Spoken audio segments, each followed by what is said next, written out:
his immigration will be counted as being for what he immigrated for. عن عمر رضي الله عنه أيضا قال: بينما نحن جلوس عند رسول الله صلى الله عليه وسلم ذات يوم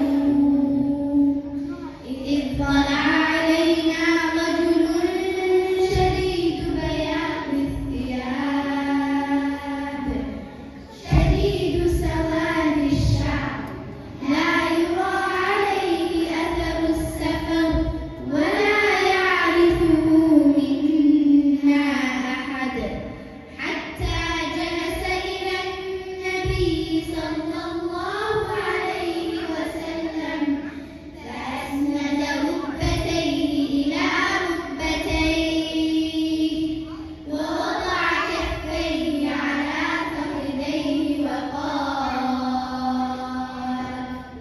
يا محمد أخبرني عن الإسلام.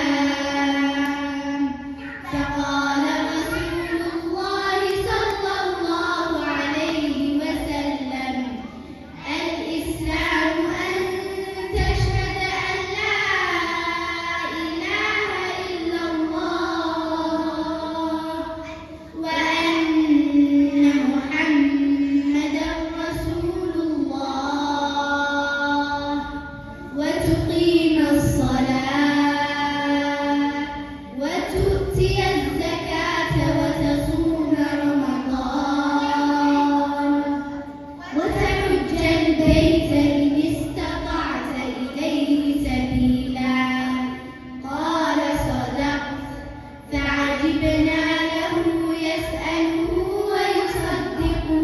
قال: فأخبرني عن الإيمان. قال: أن تؤمن بالله وملائكته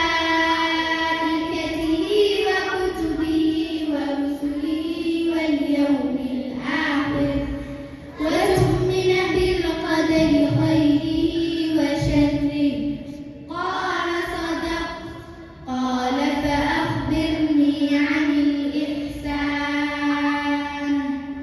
قال: أن تعبد الله كأنك تراه فإن لم تكن تراه فإنه يراك. قال: فأخبرني عن الساعة.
peace be upon